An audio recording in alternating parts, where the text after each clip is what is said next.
안녕하세요. 저는 올해로 결혼 15년 차에 이르는 주부입니다.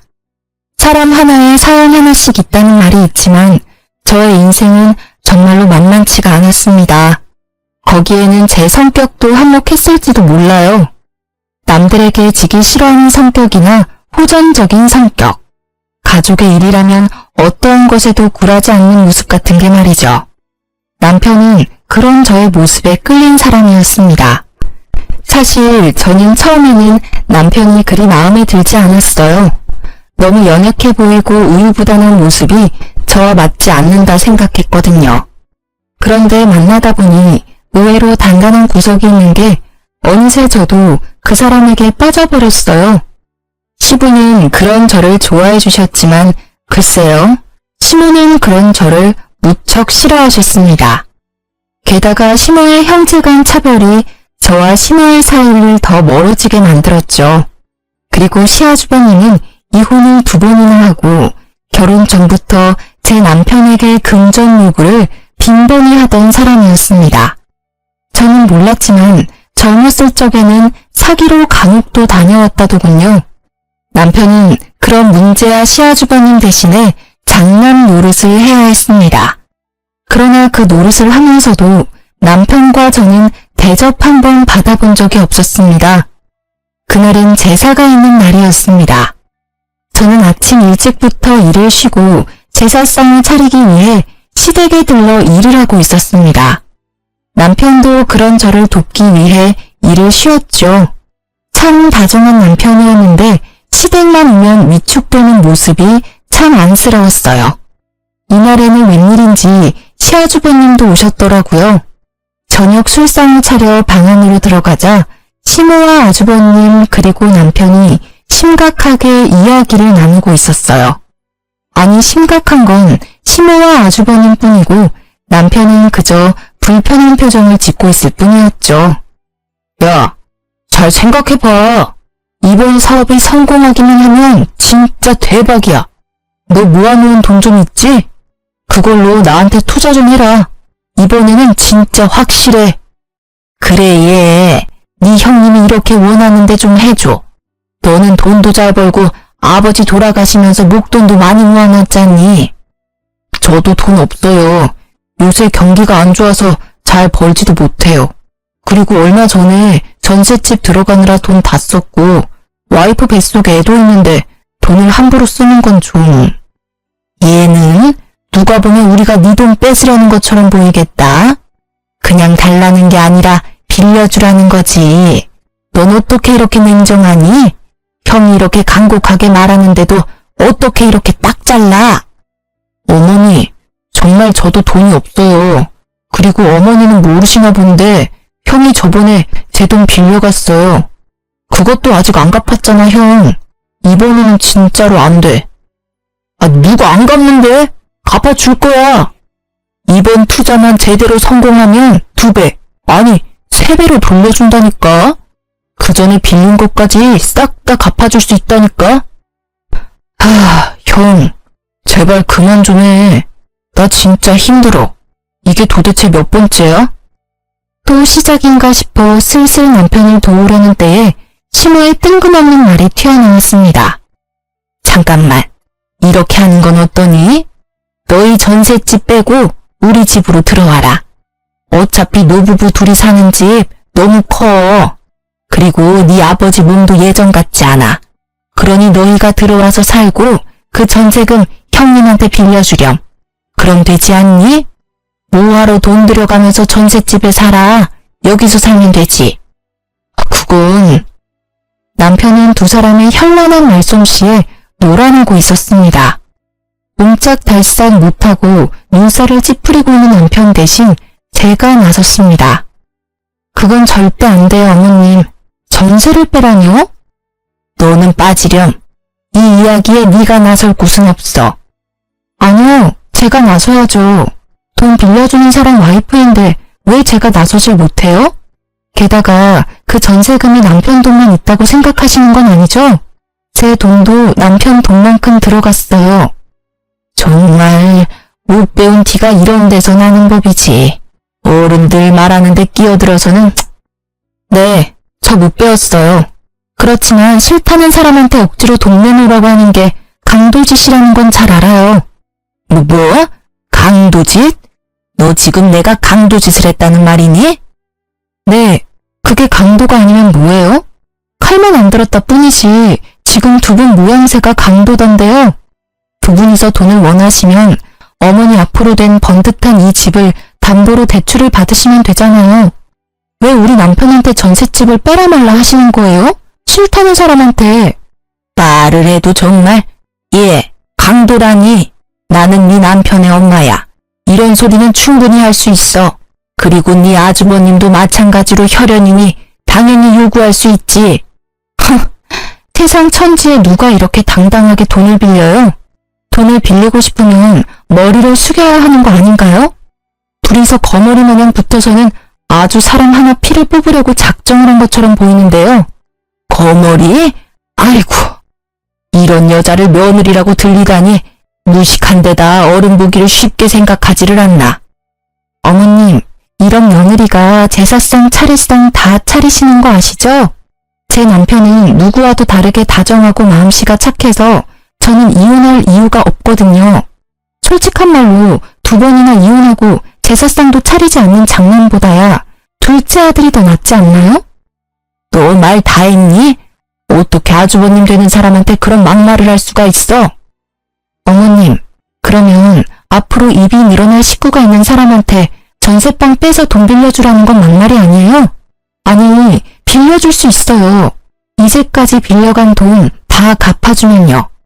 그런데 이제까지 빌려간 돈도 갚을 생각이 없잖아요. 그마저도 갚지 않는 사람한테 더 이상 누가 돈을 빌려줘요? 첫째가 일부러 그랬니? 사업하다 보면 실패할 때도 있고 마음대로 안 될 때도 있지. 아주 보자 하니까 시댁을 우습게 알고. 시모의 말에 저는 아주버님을 똑바로 보며 말했습니다. 그 정도쯤 되면 사업에 소질 없으신 거예요. 그러니까 그냥 빠져나오세요. 다른 사람 힘들게 하지 마시고요. 그리고 돈 빌려갈 생각하지 마시고 빌려간 거 갚을 생각이나 해주세요. 여보, 그만해. 뱃속에 아이도 있는데 흥분하지 말고. 흥분 안 하게 생겼어? 전세금을 빼서 아주버님 사업자금으로 주라는 게 있을 수 있는 일이야? 기가 차서 말이 안 나와. 몇 번을 당했는데 또 줄 것 같아? 남편은 제가 이럴 때마다 말리기 바빴습니다. 뭐 궁합이야 잘 맞긴 했어요. 제가 화내고 남편이 말린다. 이 룰대로만 하면 사고는 쳐도 일은 크게 벌어지지 않았으니까요. 그렇지만 저희끼리만 좋으면 뭐예요? 이놈의 집구석이 우리를 가만히 두질 않는데 말이죠. 예, 네 와이프는 싸움닭이야. 성격이 보통이 아니야. 너 붙잡혀 사는 건 아니니? 여자가 남편 하는 일에 간섭하면 망하는 거야. 시모는 남편에게 그리 말했지만 남편은 그 말도 그냥 넘겼습니다. 시모가 남편을 걱정해서 그런 말을 하는 게 아니라는 걸 잘 알기 때문이었습니다. 그날 남편은 제게 조심스레 말을 꺼냈습니다. 당신한테는 정말 미안한 말인데 우리 합가 생각해보면 어떨까? 설마 당신 아주버님한테 홀랑 넘어간 거야? 아니야, 그런 건 아닌데 아버지 요새 기운이 없어 보이는 것도 그렇고 어머니가 아버지한테 소홀해 보이는 게 눈에 보여서 좀 걱정이 돼서. 그건 그렇지. 요즘 많이 안 좋아 보이시기도 하고. 여느 때부터 시부에 대한 남편의 애정은 각별했으니 어쩔 수 없다고 생각했습니다. 저도 시부에게 사랑을 많이 받았기에 남편 뜻에 따르기로 했습니다. 그리고 차라리 가까이 있는 편이 남편과 제 돈을 지킬 수 있는 방법이라고 생각했어요. 그렇게 저희는 합가를 하기로 했습니다. 시부가 계시지 않았다면 절대 응하지 않았을 거예요. 합가를 하고 나니 시모는 웃기지도 않을 시집살이를 저희에게 시키더군요. 저는 원래 밟으면 더 들고 일어서는 성질이라 그럴 때마다 저와 시모의 다툼은 더 커져갔습니다. 예, 오늘 반찬 좀 몇 가지 만들어놔라. 어제 제가 다 만들어놨는데요. 너희들만 입이니? 첫째 요새 혼자 살며 사업하느라 밥도 못 먹고 다닌다더라. 첫째한테 갖다 줄 거니까 정성스레 맛있게 만들어. 그 말에 화가 난 저는 가만히 있을 수 없었습니다. 어머님, 타지도 않은 본가 근처에 살고 계신 아주버님 반찬은 어머님이 만들어주세요. 떨어져 지내면서 어머님 손맛이 얼마나 그립겠어요? 매번 맛없다며 수저놓게 만드는 제 음식 말고 어머님 음식을 가져다 주시는 게 좋을 것 같아요. 뭐? 너 해주기 싫어서 그러지? 기가 막혀서. 싫으면 싫다고 하면 되지 무슨 핑계를 그렇게 대. 됐어. 내가 사다 주련다. 돈이나 줘. 죄송하지만 돈도 없어요, 어머님. 저한테 맡겨놓으신 거 없으시고 이번 달 드릴 용돈은 이미 월초에 드렸어요. 그러니까 사서 가시려면 어머님 돈 쓰세요. 저는 이제 공과금까지 대신 내드리고 있잖아요.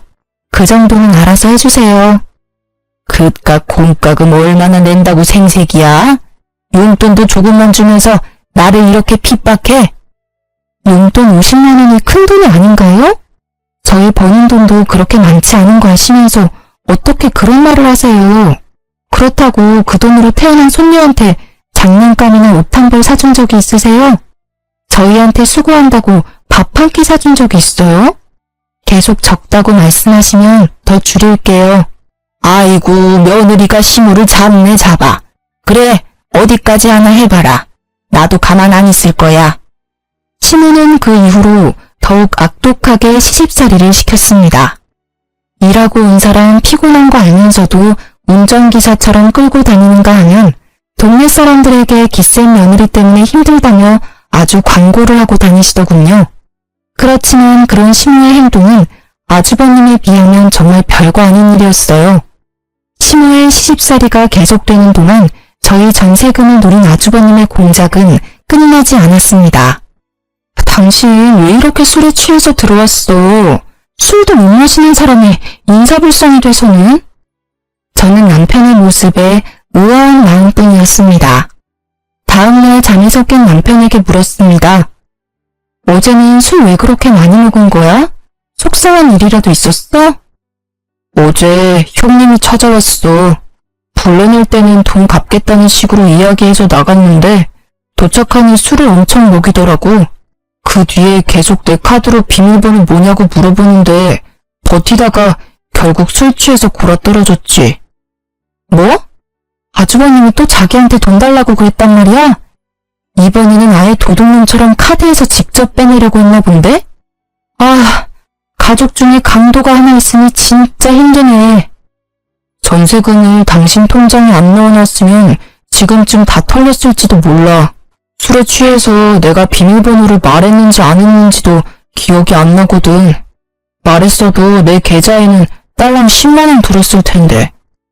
남편이 밤중에 연락 온 게 없나 폰을 확인하더니 곧 한숨을 푹 쉬더라고요. 그 10만 원도 살뜰히 가져갔네. 정말 징글징글하다. 나도 참 못났어. 술 기운에 비밀번호 가르쳐줬나 봐. 앞으로도 돈 관리는 자기가 좀 해줘. 자기한테는 절대 그러지 않잖아. 아, 진짜 너무 짜증나. 왜 매번 우리만 이렇게 손해봐야 해? 이 사람들은 가족이 아니라 도둑이야. 미안해. 당신 이렇게 마음고생 시켜서. 남편은 초췌한 모습으로 제게 사과했습니다. 남편이 사과할 일이 아닌데도 그 사람들이 잘못한 일인데도 항상 남편의 입에서는 미안하다는 말만 나왔어요. 남편이 그럴수록 시무와 아주버님에 대한 저의 원망은 더 커져갔어요. 그리고 우리를 힘들게 하는 일은 계속됐답니다. 여보, 당신 저번에 연장 만지다가 다친 손가락이 아직 고름이 나오네. 2주가 넘었는데 아물지를 않아. 혹시 모르니까 큰 병원 한번 가보자. 그래, 요새 몸이 안 좋기는 했어. 몸이 이상한 수포도 생기고 옷이 스치기만 해도 따가운 게 이상이 있기는 한 것 같은데. 그렇게 대수롭지 않은 대화를 나눈 날 우리는 종합병원으로 향했습니다. 그런데 병명을 알 수 없다고 하더군요. 아니, 몸통의 통증은 대상포진이라고 하는데 손가락이 왜 아직 고름이 나오는지를 설명할 수 없다고 하더라고요. 그러면서 몇 가지 검사를 해보자고 하더군요. 검사를 하고 집에 돌아와 기다리는데 뜬금없는 일요일 아침에 전화가 왔더라고요. 너무 급한 사안이라 주말임에도 연락을 드렸어요. 더 알아봐야겠지만 혈액 검사상 암에 대한 소견을 보이고 있습니다. 일단은 내일 당장 병원으로 와주세요. 정밀 검사를 해야 할 것 같습니다. 청천벽력 같은 소식에 저는 경황이 없었습니다. 그러나 초기이고 성인 남성에게는 예후가 좋은 상황이라고 하더군요. 저와 남편은 마음을 굳게 다졌습니다. 힘들게 살아온 인생 보답받지도 못하고 가는 건 억울해서 못 산다고, 늙어서 우리 딸 결혼식 때까지는 살아야 하지 않냐고 남편은 치료에 열의를 불태웠습니다. 저희 남편은 토목업에 종사하기에 보험을 드는데 한계가 있었어요. 그래도 보험금이 5천만 원 정도가 나왔거든요. 남편은 시모에게 자신의 상태를 알리며 보험금이 있으니 잘 해결될 거라고 말했어요. 그런데 뒷목 잡을 일은 그 다음 주에 일어났어요. 시모가 저와 남편을 조심스레 부르더라고요. 둘째야, 너 혹시 4천만 원 정도만 빌려줄 수 있니? 네? 갑자기 그런 큰 돈을 어디서? 너 보험금 있잖아. 그거 어차피 실비도 나오고 수술비도 나올 거 아니야. 5천만 원 다 없어도 지금 당장 치료받는데 큰 지장은 없잖니? 어머님, 지금 무슨 소리를 하시는 거예요? 암 걸려서 고생하는 아들한테 할 소리예요? 저는 어이가 없어서 바로 받아쳤습니다. 그랬더니 시모가 저를 흘겨보더군요. 네가 신경 쓸 일 아니다. 그리고 누가 언제 그냥 달라고 했어? 다음 달이면 적금 만료되니 그것 하면 다시 돌려줄 거야. 도대체 그 큰 돈이 왜 필요하신데요? 네 아버지 앞으로 돈이 많이 들어. 어디 병원이라도 모시고 가려니 차가 영 오래돼서 모시기 힘들더라고. 그래서 하나 새로 사려고 그러지. 오래된 차 끌고 다니다가 사고라도 날까봐 걱정이야.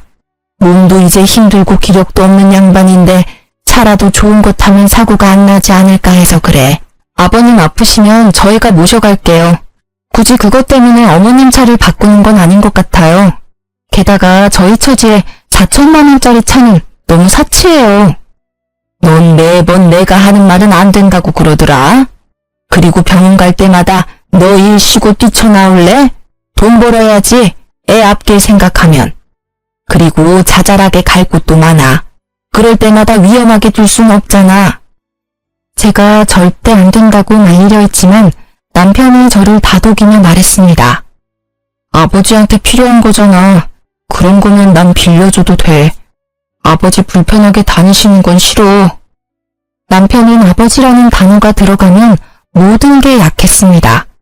그 집안에서 유일하게 남편의 편이 되어주는 사람은 시부뿐이니까요. 솔직히 저도 시부에게 필요하다는 걸 안 된다 말할 수 없었어요. 그렇지만 무턱대고 어머님 말을 믿는 것도 싫었어요. 방으로 돌아온 저는 남편에게 말했어요. 그러면 일단 문자로 차용증 비슷하게 보내서 확인시켜. 내가 예전에 보니까 돈 떼인 거 받으려면 무조건 돈 빌려줬으니 갚겠다라는 문자 내역 같은 거 있어야 한대. 그렇게까지 할 필요 있을까? 당신은 그렇게 당해놓고 아직도 그 사람들을 몰라? 당신을 자식으로 생각하면 아들 아파서 받은 돈을 빌려달라고 하겠어? 남편은 제 말을 듣더니 결국 제가 제안한 대로 시모에게 돈 빌려간 내역을 문자로 보내며 조만간 돌려줄 것을 문자로 확인받았습니다. 그리고 다음날 시모가 약속한 날이 지나도 조용하길래 시모에게 먼저 말했습니다. 어머님, 저희 돈 받으러 왔어요. 돈 준비되셨어요? 그건 이번에는 못 준다. 좀 기다려야겠어. 네? 갑자기 그게 무슨 말씀이세요? 이번 달에 적금 탄다고 하지 않으셨어요? 그건 저번 달에 이미 받았어. 사실 나도 첫째한테 적금까지 빌려줬는데 애가 연락이 안 되는구나. 혹시 어머님 차 바꾸겠다고 가져간 저희 남편 보험금도 아주버님께 드린 건 아니죠? 그것도 싹 다 걔한테 줬어. 얼마나 나한테 해달라고 난리를 치는지 너희들이 알아서 줬으면 나한테까지 이런 불똥 튈 일 없었잖니. 무슨 말도 안 되는 말을 하시는 거예요? 어머님, 아세요? 그거 그냥 돈 아니에요.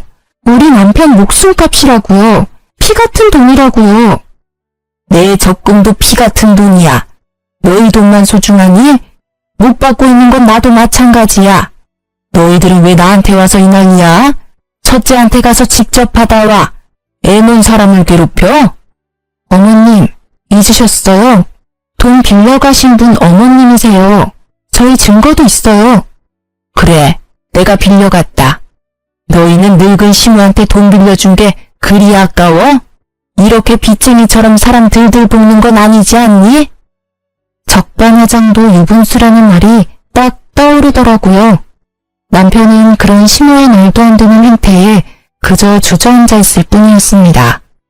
저에게 그런 만원을 꺼내는 시모의 모습에 저는 흥분하고야 말았습니다. 어머님, 저희 보험금 받은 거 아주버님한테 말하셨어요? 그래, 걔한테 이야기했어. 너희한테 목돈이 생겼다고 들었으니 첫째한테 도움이 될까 싶어 말한 거야. 도대체 어머님은 어째서 아주버님을 싸고 도시는 거예요?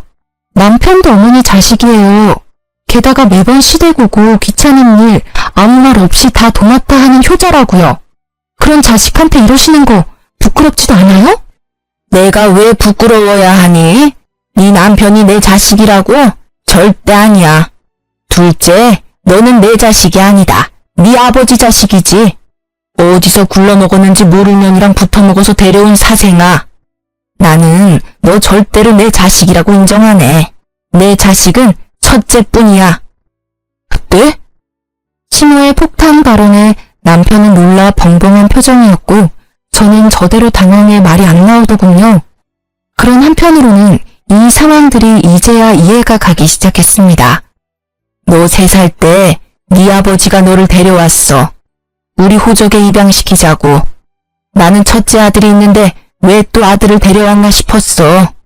남편의 성화에 양자의 연을 맺긴 했는데 나중에야 제대로 알게 됐지. 네가 밖에서 낳아온 자식이란 걸. 나중에 알아보니 그 여자는 죽었고 네 아버지가 널 불쌍하게 여겨서 데려왔다는 걸 알았어. 저는 그 말에 시모가 남편을 못살게 굴었던 이유를 알 것 같았습니다. 그래도 이건 아니죠. 보기 싫었으면 쫓아보내고 연 끊으면 될 일을 이렇게 두고두고 괴롭혔다니. 난 내 자식 힘들어하는 꼴은 못 봐. 왜 내가 그걸 봐야 해? 너희들 죽을 때까지 우리 수발 들라고 합가하라고 한 거야. 내가 너한테 애정 한 조각이라도 있을 줄 알았니? 뻔뻔하기도 해라. 저는 시모의 말에 분노가 치미는 것을 느꼈습니다. 지금껏 이 집안의 크고 작은 일을 해결한 건 우리 남편이라고요.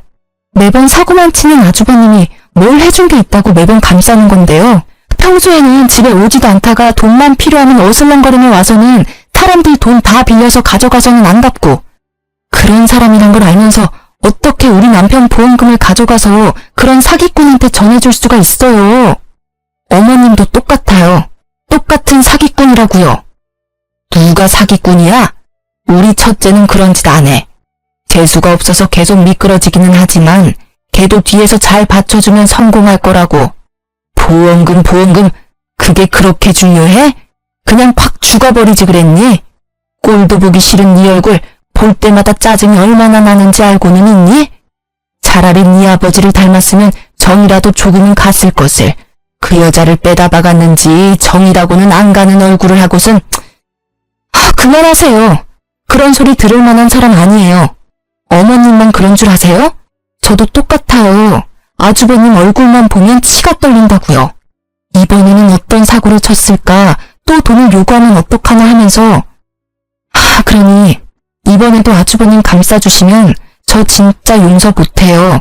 아주버님은 어디 가셨어요? 그걸 낸들 아니? 나도 연락이 안 되는데. 설사 알아도 내가 너희한테 알려주겠니? 애를 이렇게 잡아먹으려고 난리들을 치는데. 화가 머리끝까지 난 저와는 반대로 남편은 도리어 차분해진 표정이었습니다. 이때 남편은 알게 되었다고 해요. 자신이 그렇게 노력해도 어머님께 인정받지 못한 이유를요. 그 이유를 알게 되어 오히려 홀가분했다고 하더군요.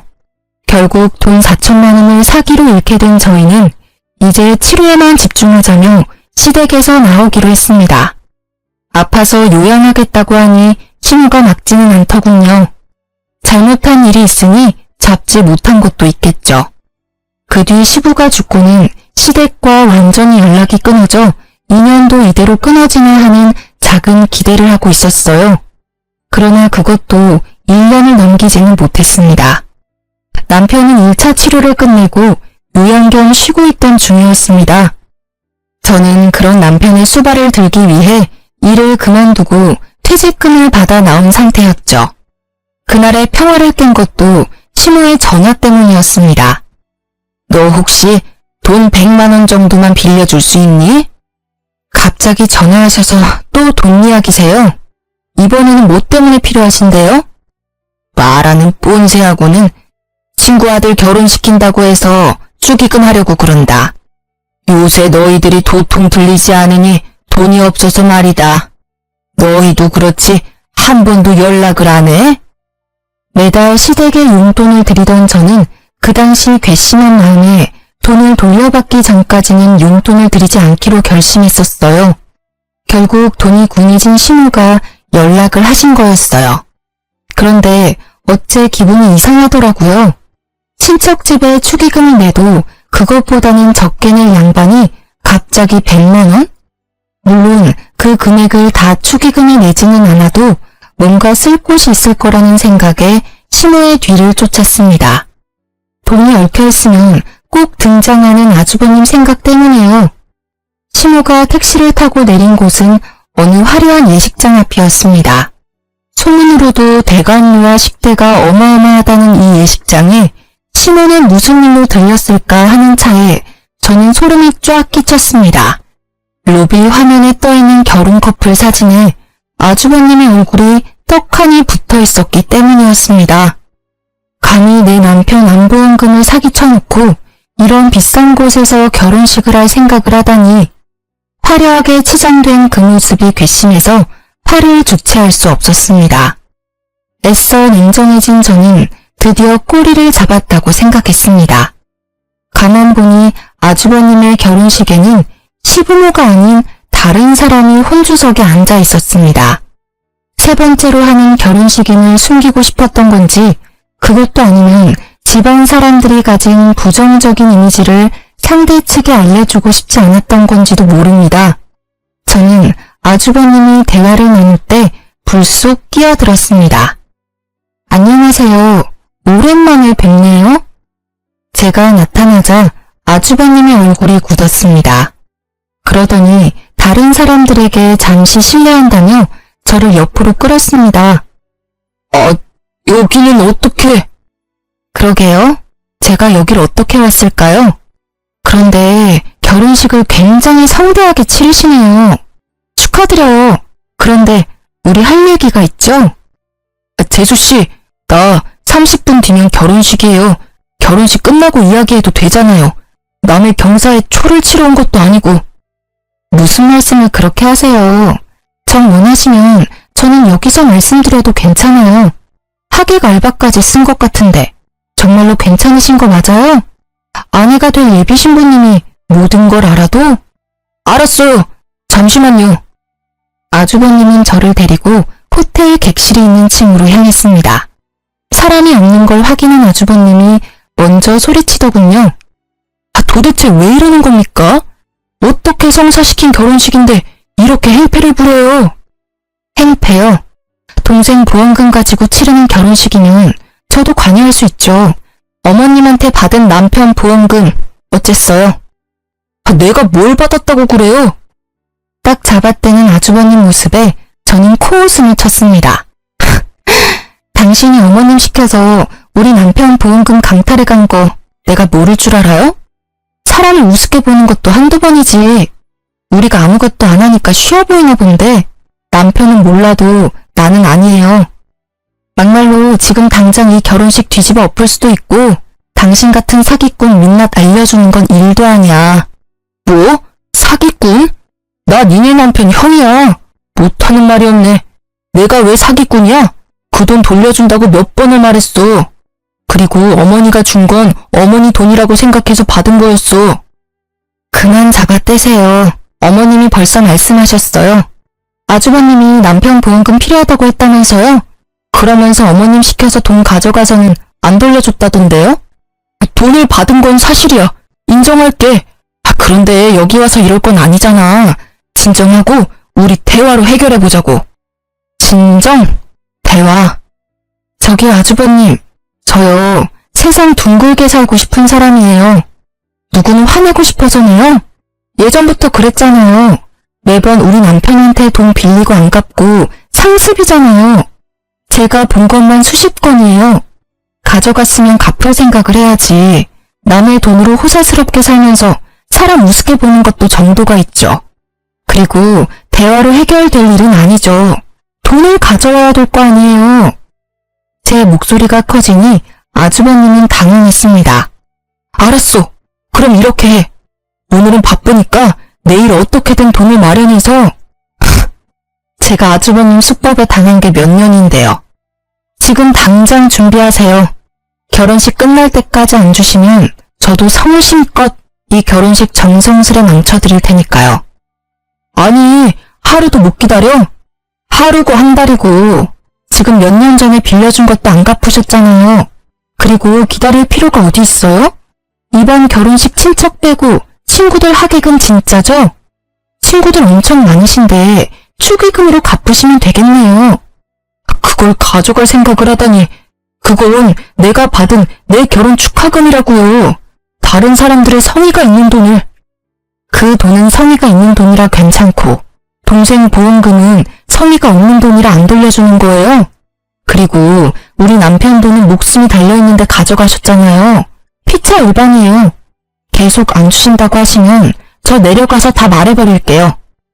제 목소리가 호텔 복도에 울리자 결국 아주버님이 백기를 들었습니다. 알겠어. 소리 낮춰. 축의금 줄게. 그러니 좀 조용히 해. 다들 들으면 어쩔 거야. 이 결혼 파토나면 축의금도 없어. 저는 시간에 쫓기는 아주버님을 보내고 저는 축의금 받는 자리가 잘 보이도록 가까이서 주시하고 있었습니다. 아주버님은 패백하러 가기 전 잠시 들러 축의금 받던 사람에게서 가방을 받아 저에게 가져왔습니다. 저는 가방을 받아 금액을 확인했습니다. 사업한답시고 이리저리 돌아다니던 사람이라 그런지 축의금도 많이 들어왔더군요. 저희한테 빌려간 돈에 한참 못 미치네요. 나머지 2천만 원은 어머님 편으로 보내주시면 제가 받아갈게요. 그리고 제 조건을 들어주면 앞서 빌려가신 돈은 탕감해 드릴게요. 이번에는 또 뭐야? 무슨 조건인데? 저와 남편에게 어떠한 금전 요구도 하지 마시고 어머님 통해서 돈 빌리는 것도 하지 마세요. 그리고 남처럼 지내요. 앞으로 아는 척 하지 마시고 이 조건 깨지면 빚쟁이처럼 남은 금액 받으러 따라다닐 거니까요. 생각보다 별거 아닌 조건이었다고 생각했는데 아주버님의 표정은 썩 좋지 않았습니다. 그 표정은 지갑을 강제로 뺏긴 억울함과 짜증이었어요. 그 얼굴을 보는 순간 저는 안도의 숨을 몰래 쉬었습니다. 2천만 원 잊지 마세요. 그거 안 주시면 어머님 앞으로 된 집으로 대출받아서 가져갈 거예요. 실질적으로 저희한테 돈 빌려간 사람은 어머니시거든요. 어머님한테 돌려받는 게 맞죠. 그럼 굳이 이 축의금을 가져가지 않아도 되잖아. 내가 어머니한테 드릴 테니. 그건 그거고 이건 이거죠. 어머님한테 드린 돈이 아주버님한테 간 걸 아니까 찾아왔고 현금이 있으니 제가 받아가는 거고요. 지금이 지나가면 또 돈 없다고 하실 거 분명하니까요. 아쉽다고 생각하지 마세요. 저희는 그 돈 충분히 받을 자격 있다고 생각하니까. 눈 뜨고 축의금을 빼앗긴 그 기분을 곱씹고 있을 아주버님을 보며 저는 생긋 웃어주었습니다. 그럼 신혼생활 즐겁게 하세요. 저를 노려보는 아주버님을 뒤로하고 속으로 즐거움의 소리를 지르고 있었습니다. 처음으로 돈을 돌려받았어요. 그냥 돈이 아니었으니 더 소중했습니다. 저는 이 기세로 나머지 2천만 원도 돌려받기로 했습니다. 저는 돈을 은행 계좌에 넣고 남편을 불러 시댁으로 향했습니다. 시모는 저보다 일찍 돌아와 있더군요. 자식 결혼식에 얼굴 도장만 찍고 오는 처량한 신세라니 그래도 안쓰러운 기분보다는 본인 손으로 그렇게 만들었다는 생각밖에 들지 않았어요. 너희 여기 웬일이니? 이 집에는 오지 않기로 한 거 아니었어? 말씀드릴 게 있어서 왔어요. 당신이 직접 말해요. 저는 남편을 바라보며 말했습니다. 남편은 준비해온 서류를 내보이며 시모에게 말했습니다. 어머니, 제가 생각해봤는데 저를 파양해 주세요. 저는 더 이상 어머니의 아들이고 싶지 않습니다. 남편의 입에서 튀어나온 말에 시모의 얼굴이 악독하게 변했습니다. 뭐? 네가 뭔데 파양을 하라 마라 하는 거냐? 이제껏 입혀주고 재워주고 먹여줬더니 이렇게 은혜를 원수로 갚아? 그런 이유로 이제껏 제사며 차례며 잘 모시지 않았습니까? 합가에서 어머님 돌봐드린 것까지 하면 제 할 도리는 다 했다고 생각합니다. 그러니 파양해 주세요. 절대 안 된다. 파양이라니. 누굴 바보로 하니? 너희가 나 모시기 싫어서 그런 말 하는 거 안다. 그래서 반년 동안 연락 안 하고 살지 않았니? 그 정도 시간이면 반성했을 거라 생각했는데 그게 아니라 딴 생각을 해? 이제 그만하세요, 어머님. 저희도 더 이상 어머님 모시고 살 여력이 안 돼요. 이도 병원 치료 중이라 일도 못하고 힘들다고요. 게다가 친자식도 아니라며 타박 주셨잖아요. 그냥 서로 편하게 파양하세요. 파양? 내가 누구 좋으라고 그런 거래. 나는 죽을 때까지 너희한테 붙어 살 거야. 내가 죽을 곳이 네 집이라는 것만 알아둬라. 너는 내 자식은 아니지만 나를 돌봐야 할 이유가 있어. 천년의 자식을 거둬줬더니 그래서 죽을 때까지 저희에게 수발을 받으시겠다는 생각이세요? 그래. 내 자식 고생시키기는 싫으니 너한테 붙어 있어야지 어떡하니? 그럼 안 되겠네요. 어머님이 싫으시다면 재판으로 할까요? 이제껏 어머님이 남편이 제 핏줄이 아니라고 괴롭힌 것, 과도하게 금전 요구하신 것, 그런 것들이 다 증거가 되거든요. 저희는 뭐든 파양만 하면 되니까요. 나는 절대 허락 못한다. 너희는 절대로 이 집에서 못 나가. 나한테 신세진 값은 받아야지. 막무가내로 안 된다는 시모에게 저는 그분의 가장 큰 약점을 들이밀었습니다. 제가 얼마 전에 아주버님을 배웠어요. 결혼식장에서요. 벌써 몇 번째 결혼인지는 모르겠지만 여자 쪽 집안이 엄청 좋아 보이던데 어머님이 여기에 합의하지 않으면 저는 이 길로 아주버님 장인어른 댁으로 찾아갈 수밖에 없어요. 주소를 알아놨거든요. 마지막 말은 거짓이었지만 시모의 얼굴은 새파랗게 변했습니다. 명절에 와보지도 않고 집에 도움도 안 되는 장손이 뭐가 그리 좋아서 싸고 도는지. 안 된다. 네 형은 건드리지 마. 이제 마음 잡고 잘 사는 애야. 왜 그 애를 건드리는 거야? 어머님께서 파양해 주시면 건드릴 필요도 없고 아예 만나지도 않을 거예요. 그 서류 작성하시면 우리와는 남이니까 서로 얼굴 마주칠 필요도 없어요. 아니면 제가 그 집에 찾아가서 어머님이 아주버님 친모이고 외방자식인 둘째 아들 피 같은 보험금 사기쳐서 가져갔다고 말할 거예요. 악에 바친 제 말에 결국 무너진 건 시모였습니다. 그 애는 건드리지 말라며 저희를 노려보며 합의서를 작성해 주더군요. 저희는 드디어 남이 되는 첫 발을 디디게 됐습니다. 그리고 저는 상쾌한 시모에게 마지막 결정타를 날렸습니다. 그리고 그 결혼식에서 아주버님이 가져가신 돈 4천 중에 2천은 돌려받았어요. 나머지 2천은 어머님께 돌려받으려고요. 잘 아시겠지만 저희는 아주버님한테 빌려드린 게 아니라 어머님한테 빌려드렸잖아요. 빠른 시일 내에 갚아주세요. 돈 없다. 나도 너희랑 똑같이 첫째한테 다 털어넣었어. 그러면 이 집이라도 팔아서 갚으시면 되겠네요. 그리고 아주버님 댁으로 들어가시면 딱 좋고요. 그걸 말이라고 하니? 왜 내 새끼가 그 고생을 해야 해? 그러니까요. 우리 남편한테 잘해주셨으면 끝까지 모시고 살았을 텐데. 이제 남이라 그럴 수도 없겠네요. 어쨌든 2천만 원은 빨리 갚아주세요. 안 갚으면 아주버님한테 갚으라고 할 테니까요. 결국 파행 합의서에 사인한 시민은 며칠 뒤 2천만 원을 보내왔습니다. 어떻게 구한 돈인지 알 수 없었으나 그 돈을 받고 얼마나 마음이 놓이는지 남편 치료에 집중할 수 있어서 다행이라는 생각만 들었어요. 그렇게 저희와 시댁 인연은 모두 끊어졌습니다. 남편은 몸 상태가 좋아지고 있었고 아이도 잘 크고 있어요.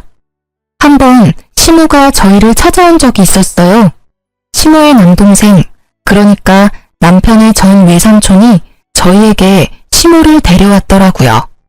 알고 보니 아주버님이 시모의 땅 문서를 가지고 가 몰래 팔았고 시모는 그것도 모르고 집에 있다가 그 집을 산 사람들에 의해 쫓겨났다고 하더군요.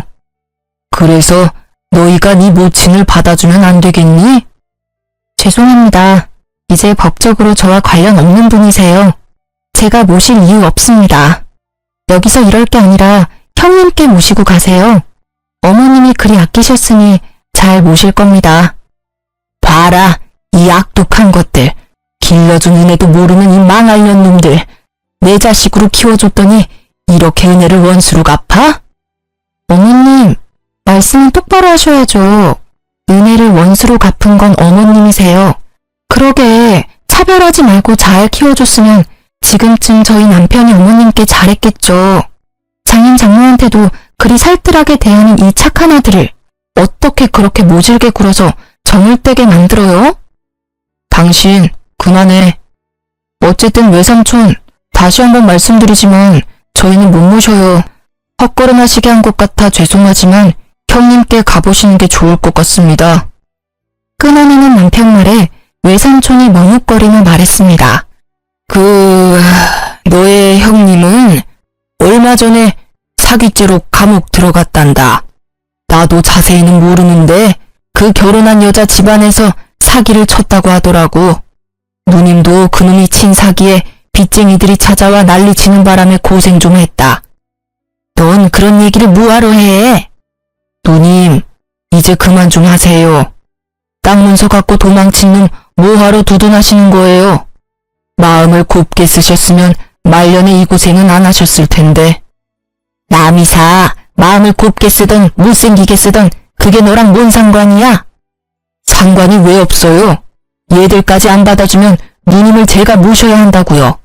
저희는 그렇게 할 수 있는 상황도 아니고 어째서 제 자식들한테 고모까지 모시라고 해야 하냐고요?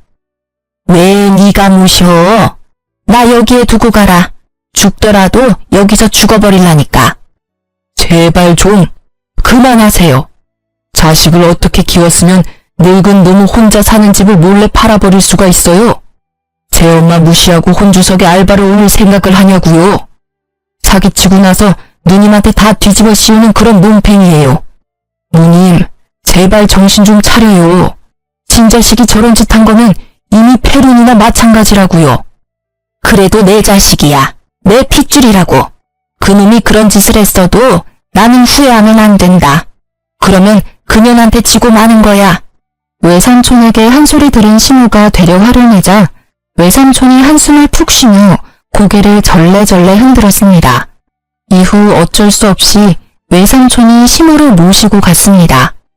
저희는 두 사람이 나가시고 가슴을 쓸어내렸습니다.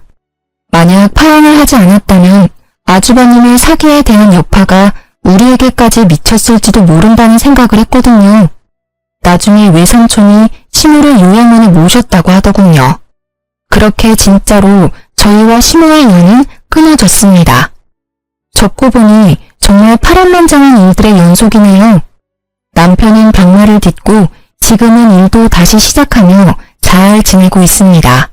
저도 강도 같은 시댁 걱정을 하지 않으니 생활이 여유로워졌어요. 우리 가정을 지킬 수 있어 다행이라고 생각합니다. 세상에 나쁜 놈이 없는 사람 등쳐먹는 사기꾼이라고 그런 사람들은 인연을 끊는 게 답인 것 같아요.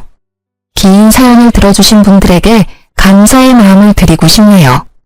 내일은 오늘보다 더 행복하시길 바랍니다.